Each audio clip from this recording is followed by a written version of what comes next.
Hello again, everyone. Now for the second part of our first asynchronous online lecture, lecture 22 for Math 353. So we have talked about the basics of type 1 and type 2 regions, about how to take a given region that you have been handed in the form of a geometric description of that region, and how to characterize it as a type 1 or type 2, a bit about how to think about which type of region is it most natural to characterize this given region as. So would you prefer to characterize this as type 1 or as type 2? And also the fact that certain regions are equally well characterized as type 1 or type 2. The purpose of all of that is so that we can integrate over regions of this type. We were already able to integrate over rectangles.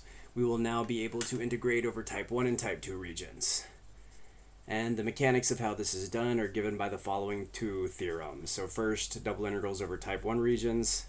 If f is continuous over a type 1 region R1, given here with constant bounds for x and bounds for y, which depend upon x, then the double integral of f over R1 is given by this particular iterated integral. So the outermost integral here is with respect to x, and we have the limits of integration, which are the bounds for our x variable. So we had x between a and b are the limits of integration of our dx integral, which is the outermost. Our limits of integration for our dy integral are these variable bounds, which depend upon y, which were given in the characterization of R1. So we are not asserting something like was asserted in Fubini's theorem, where we're saying that either of the iterated integrals are fine. In fact, we are saying that this particular iterated integral is the way that you find the double integral of f over R1. It's also worth noting here that continuity is more than you need. There are more technical characterizations of the types of functions for which these double integrals exist. In fact, they are allowed to be discontinuous on finitely many smooth curves within the region. But this characterization will carry you a great distance, and we prefer the simplicity of this statement. So this is a theorem which illustrates the mechanics of taking a double integral over a type 1 region. For type 2 regions, we have a very similar theorem. So if f is continuous over a type 2 region, and remember that type 2 regions are regions where your y variable has constant bounds, and it is your x variable which is bounded by two functions of y. In that case, the double integral over such a region of some integrand is going to be given by this particular iterated integral. So now our outermost integral is with respect to y, and we have the constant bounds for y. Our inner integral is with respect to x, and we have the two bounds for x which depend upon y that were given in the characterization of R2. Worth noting here is that in both of these theorems, it is the outermost integral that has constant limits of integration. And that's going to be a theme that follows through the course. Generally, your outermost integral needs to have constant limits if you want to get a final answer. We're going to be taking iterated integrals. It's fine at the early stages if we're plugging in variable expressions into an antiderivative, because those variables will then be integrated out, quote unquote, in a later integral that is yet to be performed. But when you come down to taking the very last antiderivative, plugging in the very last bounds and taking that difference, everything needs to be numbers at that point if you are to get a numerical answer. We've already talked about how you can think about the integrals of certain functions of two variables as volumes, and so we should be getting numerical answers for these double integrals. In order to do so, you need constant limits on your outermost integral. That was true here for type 1 regions, and it's true here for type 2 regions as well. What changes is the order of integration, because which variable actually has constant bounds changes, depending on the type of the region. Alright, so let's do some of these. So for example, let's find the double integral over region D of integrand x plus 2y, a simple polynomial, with respect to area. And D is going to be the region between 2x squared and x squared plus 1. Again, implicit is that we're writing y equals 2x squared and y equals x squared plus 1 there. So find the double integral of that integrand over the region indicated. And again, I'm not telling you to explicitly to decide whether you think the region between these two curves is type 1 or type 2, but you do need to do that in order to set up the limits of integration properly for this problem. So we are going to begin with drawing a picture as we have before. We do not care about the integrand initially. The integrand will come into play later. The first step is to think about the region that we've been handed and figure out how to express that as a type 1 or type 2 region. So I'm just going to worry about these two curves and I'm going to draw them. So 2x squared, if it were just x squared, it would be the standard parabola. The coefficient of 2 out front makes it a sharper, more narrow version of that parabola. So that's 2x squared. X squared plus 1 looks like the standard parabola, but having been shifted upward by 1. So it's a bit lazier. It does not increase quite so quickly as 2x squared does. And that allows it to intersect the parabola 2x squared despite the fact that it's been shifted upward by a factor of 1. So we're getting this Cheshire cat looking smile region that we're going to integrate over here.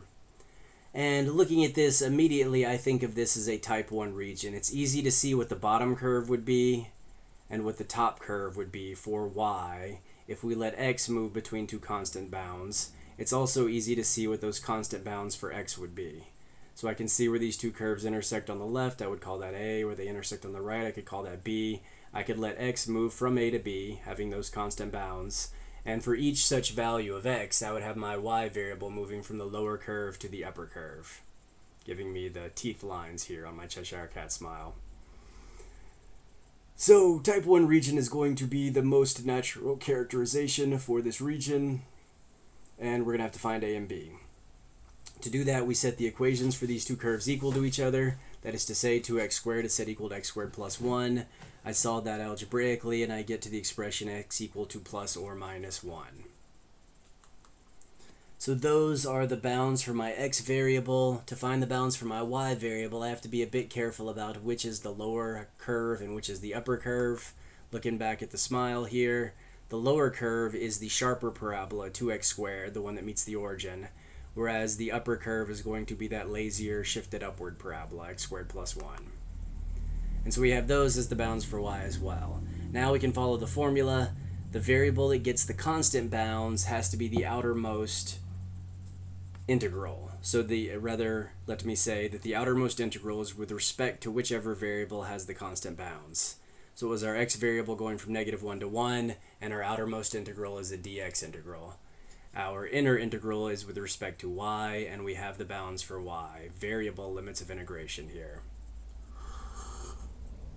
There was one problem on your homework that involved variable limits of integration that was a simpler problem where you did not have to think about how to formulate the region as a type 1 or type 2. You're instead just handed a double integral with a single variable limit in this week's homework. We'll see many more where you do actually have to think about the region for our next homework set.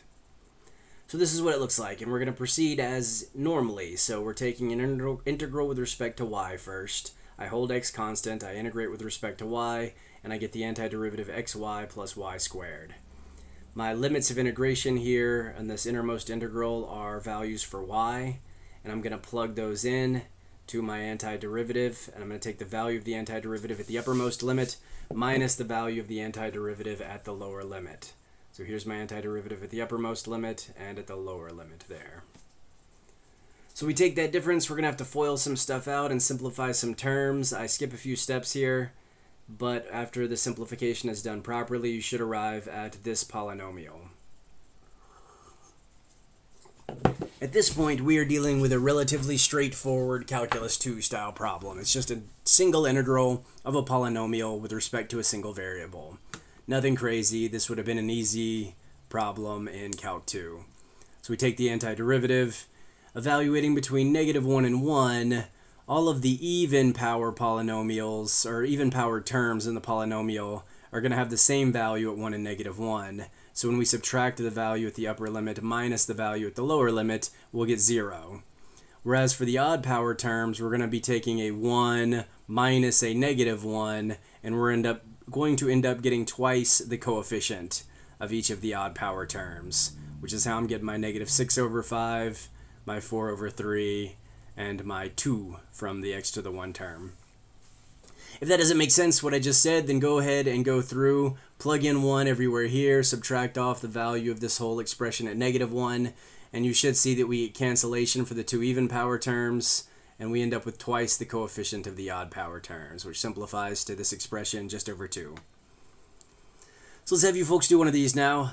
We're going to let R be the region bounded by y equal to x minus 1 and y squared equal to 2x plus 6. So those are two curves in the plane. I want the region bounded by those two curves. And I want you to find for me the double integral over R of integrand xy with respect to area.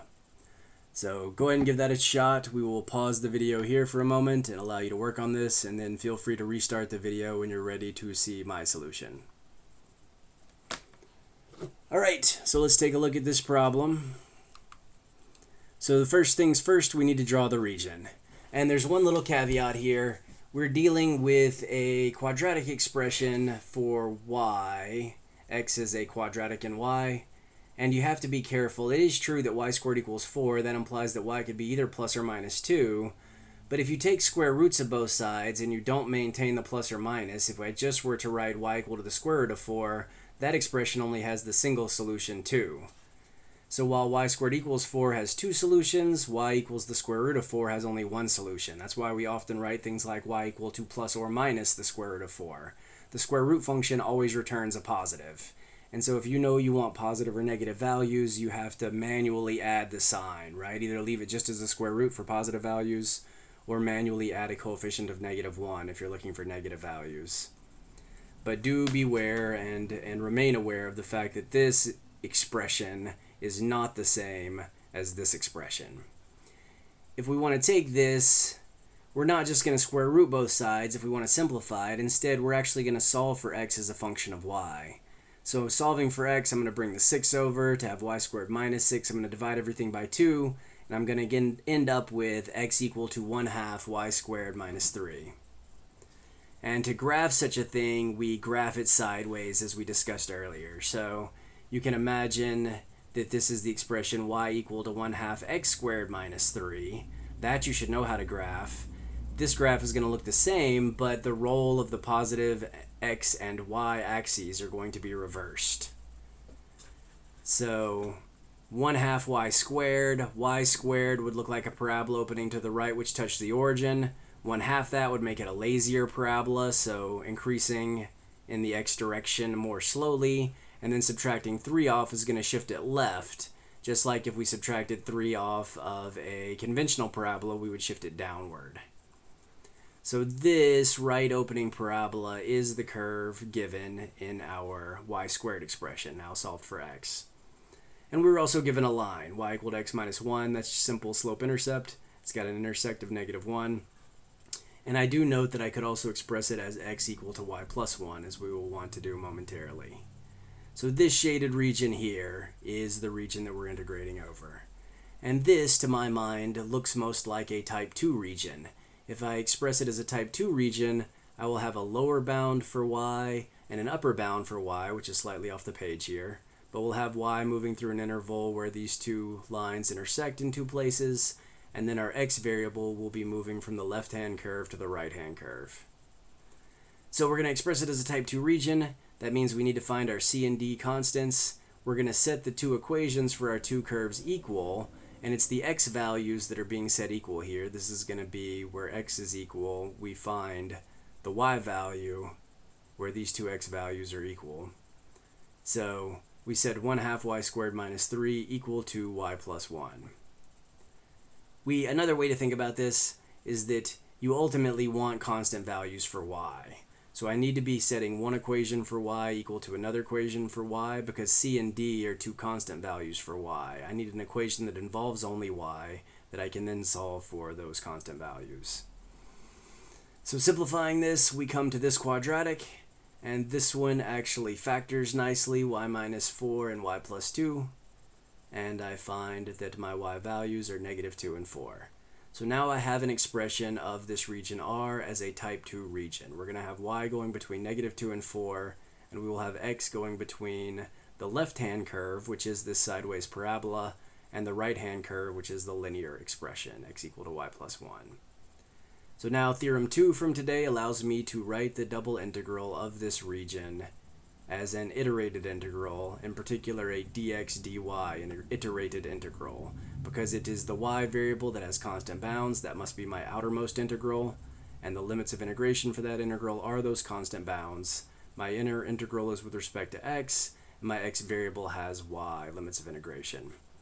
Again, when I take this integral with respect to x, as I do here, I'm going to get 1/2 x squared y. I'll plug in these values for my two limits of integration. Those are functions of y, but I still have an integral with respect to y remaining. It's still waiting in the wings here. And so I'm going to be able to integrate out those variable expressions. It's acceptable to have expressions that depend on y in your limits of integration when the integral with respect to y is yet to have been evaluated, or is yet to be evaluated. So that's the idea. Simple mechanistically, we have the theorems, and you can remember that the outermost integral has to have constant limits of integration. But theoretically, it does make some sense that it is allowable for my inner integral to depend on yet to come variables, because when these integrals are later executed, we will integrate out those variable expressions and can arrive at a numerical solution. So I'm going to plug in these values. I'm taking my antiderivative here, 1/2 x squared y, evaluating it at the upper limit of integration, minus the value of that antiderivative at the lower limit of integration. This is going to again involve foiling things out and simplifying. Here I'm squaring an expression that already involves a square. That's going to give me 4 powers in y, and then I've got another factor of y here so that I end up with 5th powers of y, quintic functions, or quintic expressions in y here, and several other types of terms. So I'm skipping some steps given by the ellipses. Feel free to try to work that out for yourself, and if you have any questions, I'd be happy to talk to you about those. This is just algebra to get from here to here, and now again we arrive at what would be a relatively simple Calc 2 problem. We're just integrating a polynomial in one variable. So using my power rule for integration, I get to here, and then I made Wolfram alpha plug in the numbers for me, so feel free to double check them, but I'm getting 36 for the final answer. Alright, one more example in this section, and this one's going to be illustrative of what's going to come next for us, how we're going to study these things next. What's going to be interesting about this problem is that the region that we integrate over could be expressed as either type 1 or type 2, but in attempting to integrate over that region, one of those expressions is going to be preferable to the other. So let's jump in and let D be a region bounded by these 3 straight lines, the line y equal to x, the line y equal to 3, and the y-axis, x equal to 0. And let's find the double integral over D of the integrand e to the negative y squared with respect to area. And that's a somewhat more formidable integrand than those that we've seen so far. We've looked at several polynomials. This is an exponential of a polynomial. If you've taken my probability and statistics course, this integrand will hopefully make you start thinking about bell curves. This is actually the base for the density function for a normal random variable, and it gives us the shape of the world-famous bell curve that shows up all over the place in applications. It is famously difficult to integrate, and that is going to play into this solution. So let's try to solve this problem. The first thing we're going to do is draw the region, and I have sketched it here. It's this triangle. So this is a region that could be equally well expressed as a type 1 and type 2, type 1 or type 2 region. And we're actually going to go through, express it in both of those types, and attempt to perform the integral in both of those contexts. So we'll start by trying to integrate over it as a type 1 region. If we do that, then we're going to let our x variable move from one constant value to another, and those will be from 0 to 3. The point where the line y equals to 3 intersects the line y equal to x is exactly x equal to 3. If we set these two expressions in y equal to each other, it just says x equal to 3 simply. So that's the b value. A is clearly 0 for x here. So x is going from 0 to 3. For each of those x values, we can let y go from the curve y equal to x, the bottom curve, up to the top curve y equal to 3. So with the region expressed as a type 1 region, we set up our double integral. Because it's the x variable that has constant limits, or constant bounds rather, that must be the outermost integral. The limits of integration are those bounds. Then we've got our dy integral, and y was going from x to 3 here. E to the negative y squared dy. We hit a roadblock immediately because this inner integral is not computable. There is not an antiderivative for this expression with respect to y. It's not just that we can't find one or that it's difficult. It can actually be proven that such an antiderivative, well, what's called a closed form solution for such an antiderivative does not exist. So you can't write down a simple formula for it. You can write down this formula for it. You can just write down the integral and say that is the antiderivative, and you're correct in that sense. But you can't write down, it's not like the integral of x is 1/2 x squared or something of that nature. There's no simple formula that you can write down. Again, if you took my probability and statistics class, this is when we started looking at charts for capital phi. And the reason we had to do that was because this integrand was not computable. So let's back up. Let's try again. If this region could be expressed as either type 1 or type 2, we expressed it as a type 1 region, but we had a roadblock immediately. Let's express it as a type 2 region and see if the problem works out more nicely. So as a type 2 region, our y variable needs constant bounds, and again, it's not difficult to show that those are from 0 to 3, or even to see that that's the case from looking at the picture. So our y variable is going to live on this interval from 0 to 3, and for each of those y values, our x variable is going to move from the left-hand curve over to the right-hand curve. Our left-hand curve is the y-axis, also known as x equal to 0, and our right-hand curve is the line y equal to x. So we're going from x equal to 0 to x equal to y as we move left to right for our x variable. Now we set up the double integral of this integrand over this region as a double integral over a type 2 region, meaning the outermost integral is with respect to y. It is going to now be a dx dy integral. When we integrate with respect to x, the whole integrand is just a constant. So this is like me integrating the number 7 with respect to x and getting 7x. Instead, I'm getting x times that constant value, and I write it in this order just in accord with notational convention. And our limits for x were 0, and the upper limit was y here. So I can plug those values in. The value of that antiderivative when x is 0 is just 0, but when I compute the value of that antiderivative when x equals y, I get this expression. And this is useful to me because I have introduced an extra factor of y in my integrand, which makes this u substitution possible. Now I'm able to employ u substitution to actually compute the value of this integral. Here we have a product of two functions. One of them is a composition, and the inner function has derivative, which is essentially equal to the other factor at the top level. That's an ideal situation for u substitution. U is going to be negative y squared here. You could also just do u equal to y squared. You'll get slightly different constants, but it's fine. We get a du expression. We solve that for y dy. This integral turns into the integral of negative 1/2 e to the u. Remember that your limits of integration here, 0 and 3, were limits for y, not for u. So we will solve, go back to y, rewrite our solution in terms of y, and then plug in the original limits of integration. I've simplified a bit to get to 1/2 of 1 minus e to the negative 9. As an aside, another option is to solve for your new limits of integration and just stick with your new variable till the end. So if u is negative y squared, then when y is 0, u is 0, and when y is 3, u is negative 9. You could proceed that way and you would get the same answer.